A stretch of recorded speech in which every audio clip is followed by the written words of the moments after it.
Sekawan 5 bersama aku Mei, langsung berreview.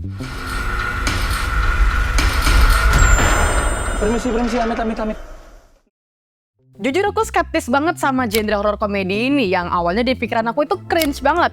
Karena dengan kehororan lu mau nakutin orang kan, tapi ya ada komedi ini, ya orang itu nggak jadi takut. Oke, kalian boleh hujat aku soal itu, karena aku pun juga nyesel ngejudge film ini kecepetan. Film Sekawan 5 yang gak gagal bikin penontonnya termasuk aku nih refleks ke diri sendiri. Bikin kita tuh kayak ngaca ke diri sendiri. Kenapa aku sempet remehin film garapan Starvation dan Skak Studios ini? Mungkin karena aku sering terpapar dengan genre horor klasik Indonesia yang dibalut dengan 1000 mitos creepy ala Indonesia yang gak jelas dan biasa itu kali ya. Apalagi mitos itu kalau nyangkut sama angka ganjil. Kalau kita pergi kemana-mana tuh kayak gak boleh pergi bertiga, gak boleh pergi ganjil. Takutnya kenapa-napa. Ini juga yang ditampilin di trailernya. Mitos nggak boleh mendaki gunung dengan jumlah ganjil. Nah, aku setelah nonton trailernya, aku mikir kayak, ini mah kayak film horor Indo kebanyakan. Setelah nonton, aku nyesel udah ngomong kayak gitu. Applause untuk Mas Bayu, sutradara Sekawan 5 sekaligus pemain utama yang bikin konsepnya film ini tuh kayak podcast nyeritain kejadian masa lampau yang sifatnya bukan real time. Menurutku keren loh, karena konten podcast ini kan lagi menjamur di mana-mana ya. Dan juga konten ini tuh banyak yang cocok, mulai dari anak muda, orang kantoran, sampai para lansia, di mana Mas Bayu pun juga memanfaatkan hal tersebut. Nah, nggak cuma podcast, beberapa adegan yang viral itu juga diselipin di Sekawan 5. Tapi mungkin karena keseringan muncul di FYP ku ya, jadi di pandanganku ini biasa aja gitu, nggak yang wah atau gimana. Tapi fun fact nih guys, jadi Mas Bayu ini dapat ide film Sekawan 5 setelah ia melakukan perjalanan naik mobil dari Jakarta ke Malang.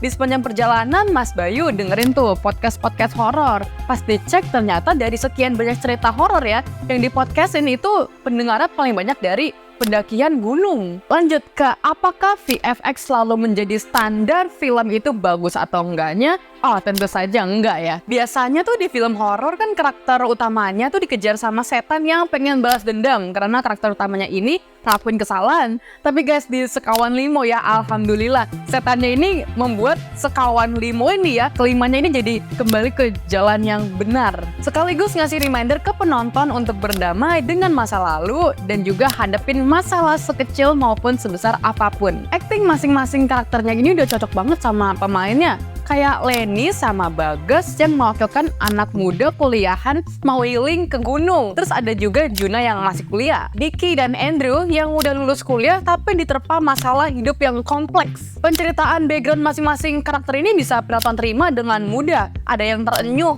sedih, sampai bikin kesel. Karena ternyata problemnya itu yang dialami masing-masing karakter relate banget sama berita yang nongol terus setiap hari di TV maupun di sosmed. Aku tuh selalu ngerasa satisfying kalau misalkan denger orang ngomong bahasa Jawa.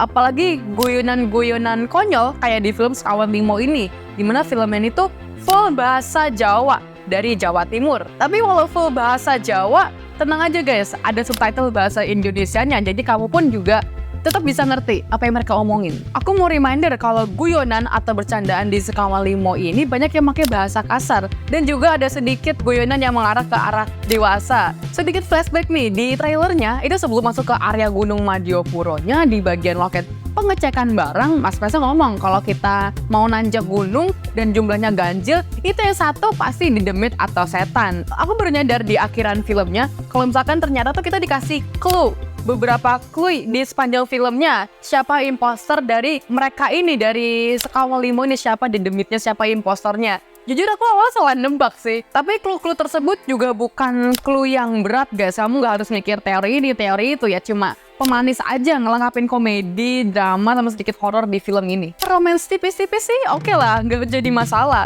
Cuma enaknya kalau nonton bagian romansnya itu sambil senderan di bahunya doi bagi yang punya. Kalau yang jomblo mah senderan di kursi aja ya.